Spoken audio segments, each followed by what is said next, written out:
Okay, let's start, inshallah. Assalamu alaikum wa rahmatullahi wa barakatuh. Thank you so much for joining. Let's not waste any time and get right into the hadith that we have today. Bismillah ar-Rahman ar-Rahim. Salam. أفضل الصدقة أن تشبع كابدا جائعا. Okay. So the afzal, we know the word, it means like the best, the most virtuous. The sadaqah, charity, is that you satisfy kabidan jayan. So somebody who's extremely hungry, you satisfy their hunger, right? So, and here the beautiful thing about this hadith is that it's not limiting that you're supposed to do it only for Muslims, right? Or even just human beings. It's talking about anyone who's extremely hungry. So it could be an animal as well, right? So that's the first little clarification. Now, this is a very interesting and beautiful hadith because it really opens the um, boundary of the things that we can do as and make them get counted as sadaqah. So one of those things is feeding someone. Now, as we know, that sadaqah is something that is highly virtuous in Islam, and it is something that it comes in hadith that it actually calms down the anger of Allah subhanahu wa ta'ala, right? And it opens the door to paradise. It is something that if you've done any sins and etc., then giving sadaqah is a means of getting Allah subhanahu wa ta'ala to basically forgive you. And there are a lot of other benefits of sadaqah, right? Allah ta'ala multiplies, the wealth of a person who gives in the way of Allah subhanahu wa ta'ala.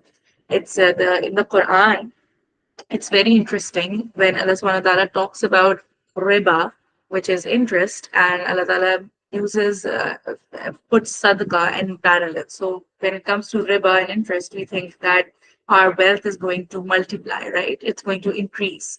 So instead, Allah subhanahu wa ta'ala actually mentions sadaqah as the thing that is going to cause your wealth to multiply, and riba as the thing that's going to eventually cause your wealth to completely dim, uh, diminish. Now, the wealth that you might acquire through sadaqah could be in this world, but definitely in the akhirah, Allah subhanahu wa ta'ala is going to multiply the amount that you've done sadaqah of in the way of Allah, and He's going to increase that for you. However, here what's being talked about is the most virtuous form of sadaqah. So, afdalus sadaqah. So, the highest form of sadaqah is actually to feed someone who's extremely hungry. Now, this is interesting because one place we understand that sadaqah is extremely important in Islam, right? And then we're being told that the highest form of this extremely important act that you can do is to feed a hungry person, right? And that can be not only a person, it's talking about anyone who is hungry, feeding. It could be anything, it could be an animal, it could even be plants, right? Plants also wilt and die. So they are hungry for water or other things. So even that, right?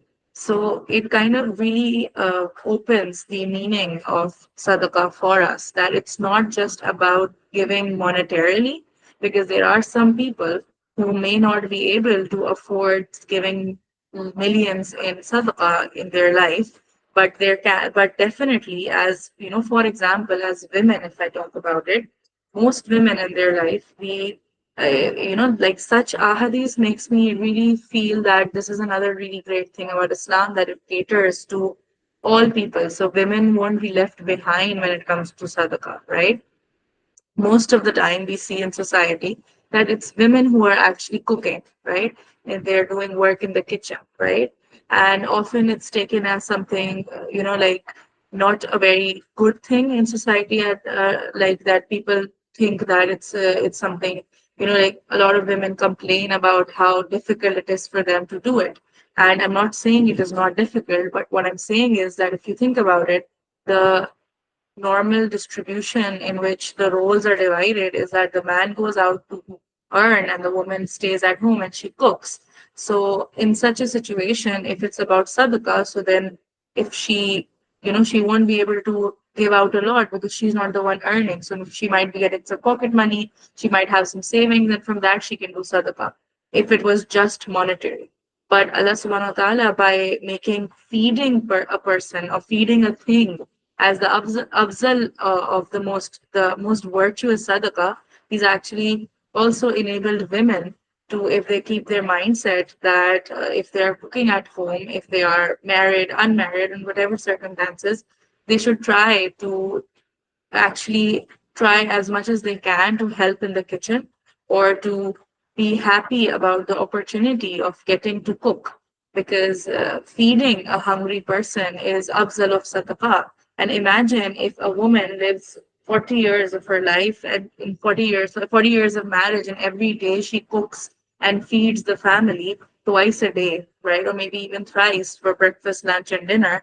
So imagine for 40 years she gets the reward of doing afzal sadaqah for the number of people she's fed 3 times a day. So example, if there are 5 people in the family, basically she's doing afzal list, like the most virtuous sadaqah 15 times for the rest of her, like for 40 years of her life. Yes, Sundus, please go ahead. Um, can you hear me? Yeah, I can. So this situation that you talked about, that sadaqah is the most afzal, and how women can benefit it through cooking. But I want to ask, like, because in so many families, like, the people that women cook for are perfectly capable, right, to feed themselves. Mhm. And matlab, this thing is used that, okay, if you cook, you're doing a good deed, and so that's why women are, they think, okay, I'll keep cooking, but it can be very tiring and everything. So, like, what I'm trying to get at is that the people that the woman is cooking for are not very needy in that sense. Like, they are perfect adults and they can cook for themselves. Then even that, then it is a sadaqah, like, Yes. because if you look at it, like, shouldn't, like, if you're feeding somebody, like, if that person is like really desperate, like, they cannot do it for themselves, then I think, I can understand कि it's sadaqah afzal. But then there are people who feel they're entitled कि भाई ये औरत ही पका के मुझे देगी, मतलब मर्द की बात कर रही हूँ। जी जी। तो तो वहां पर भी फिर मतलब खैर, on the part of the women it's right, but अगर हम ये बोलें कि भैया ये अच्छी चीज है, आप 3 वक्त पका रहे हैं और आपको सवाब मिल रहा है, तो Yeah, I, फिर I completely get where you're coming from. Two things, right? The first thing that the thing is, this is a very interesting aspect. I personally find it interesting, is that we are, like our niyat of doing anything at all, is supposed to be for actually our salvation, right? So, if, for example, if somebody is in a situation where the people around them, they can actually assist, they can help, everything can be done, right? But they're not doing that. So, there are two things to this. Number one, the person, like the woman herself, she is going to be, in the end of the day, when she will go into her grave, she will, or when she will go in front of Allah subhanahu wa ta'ala, she will go with her set of amal, right? So if she has the mindset that whatever the people in front of me are doing, that's on them, right? I need to collect as much amal as I can for myself, right? And so she sees in her life what are the things that she can do which would lead to collecting as much amal as possible, right? If right now she's just thinking from herself, because the moment you start associating associating these things with your actions, that what response are you going to get, that's when the things get tricky. Hear me out, like there's a second part to it. So the first part is that she looks at her life, whatever she does in her entire day, she focuses on how I can actually, because I have to do it every day, how can I get a lot of amal for my akhirah while doing this, right? So that's her, the way she thinks. The second thing is the hadith doesn't say that it's just for women. In fact, it is actually showing a avenue of getting reward, and that avenue is actually for everyone. Men should also haste towards getting rewards. And that is what is always, we've been told about the people, the pious people, that they rush towards collecting rewards. So it's not that only the woman has to do it, but the point is, if you start looking at feeding people as a means of getting reward, just like we see praying, or we see fasting, or we see giving monetary charity, if you start looking at feeding people in that same light, be it man or woman, old or young, if you start looking at it as an opportunity to get sawab, as an opportunity to rack up your amal, then that is going to be good for you in terms of your akhirah. However, the person in front, they also, at every moment in our life, we are being tested. So if there is a situation where a woman is in the kitchen serving and the people around her are completely capable, she, on the other hand, is extremely tired. Maybe she has her menses, or maybe she's sick, or there's something or the other. Maybe she isn't feeling like it on that day. It isn't her duty to do that. She should, now that's when the other person is being tested by Allah, that is he going and helping out or not, right?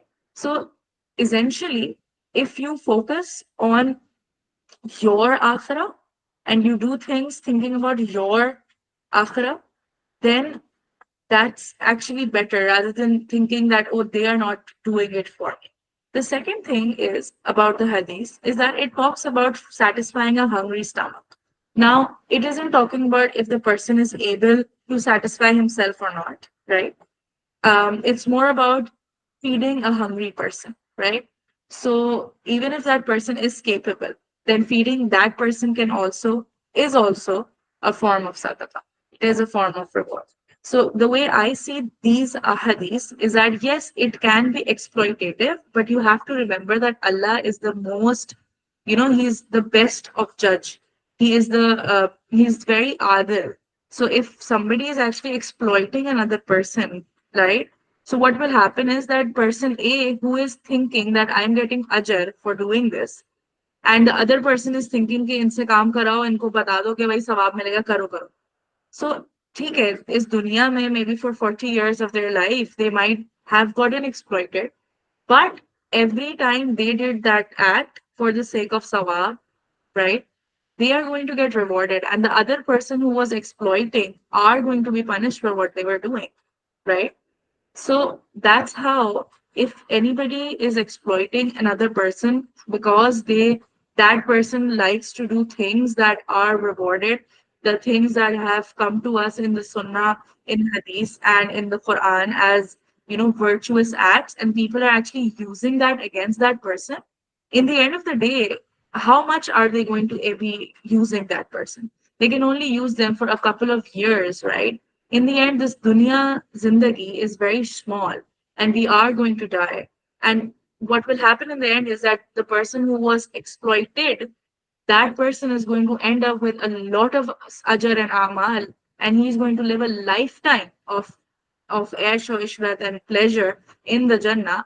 And the one who was using and exploiting that person, the Warid are very strict for such a person, right? Misusing the Quran, misusing the verses of Allah, misusing the hadith to actually do zulm on other people. Allah subhanahu wa ta'ala is going to judge. Allah knows that you're doing zulm.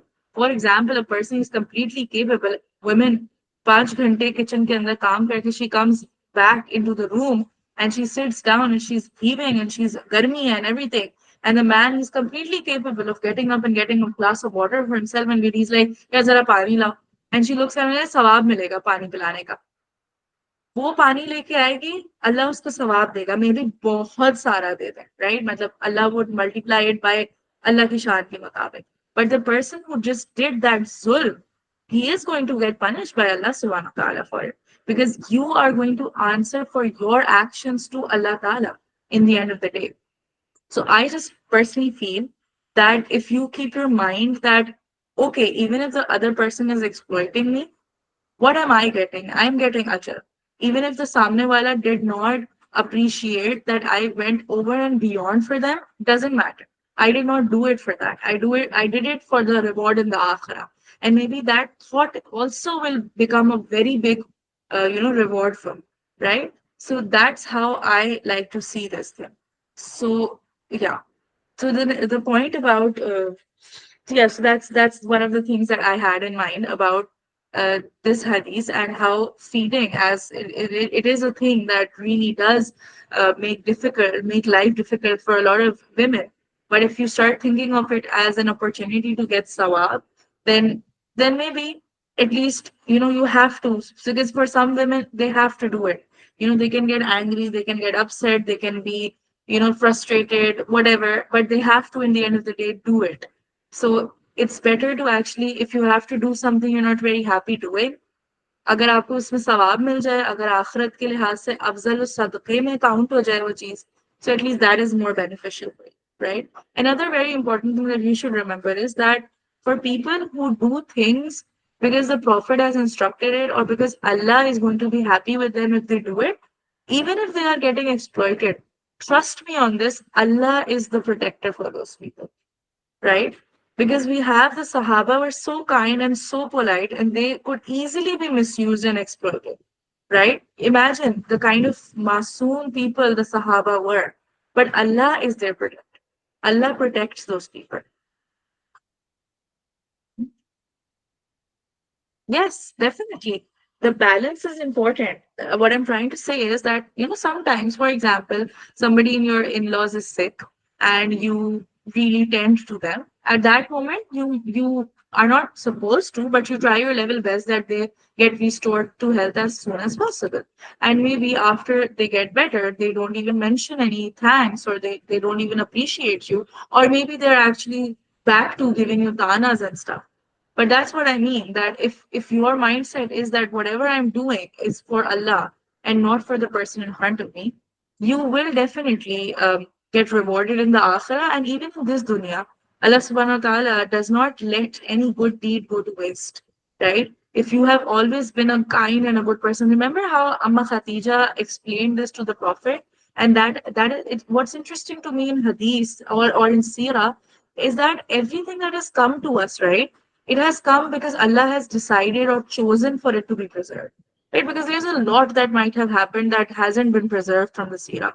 But that incident where the Prophet went back home when he saw Hazrat Jibreel, and he went home and Amma Khatija took him, right? And she hugged him. And what she said, so what she basically listed down the good actions of the Prophet, in which she basically was trying to tell him that you've never been bad to people. You've never done anything wrong. You're generous. You're kind. You're nice to people. You don't do anything ill with anyone. So why would Allah do this to you, right? I'm sure that it's not something bad. It must be something good. So that thing has been passed down to us. So it's kind of like a knowledge that if you try your level best to keep your heart and to keep your character as pure and as nice and as kind as possible, Allah subhanahu wa ta'ala is going to reward you, right? In this dunya as well and in the akhirah as well. So one should just focus on them. Yes, definitely. If you feel that I don't want to cook today because I am not physically or mentally okay, then it's completely fine. It's completely okay. That is why it's called an afzal sadaqah. Sadaqah, again, another interesting thing. Sadaqah is not farz, right? It's a nafli act. It's a nafli deed that is extremely rewarded. It's extremely virtuous, but it is nafli, right? And the best thing is Allah is saying that this act is afzal of sadaqah. So you don't have to do it every day.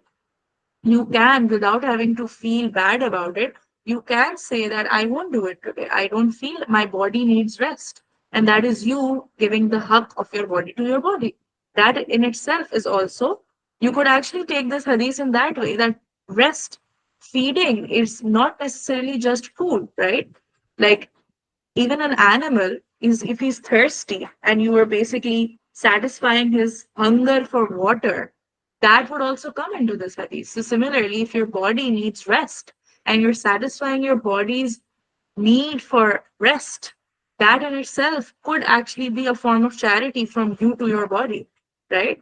So, whatever you do, whatever you choose to do, it should be balanced. And the best would be that you are doing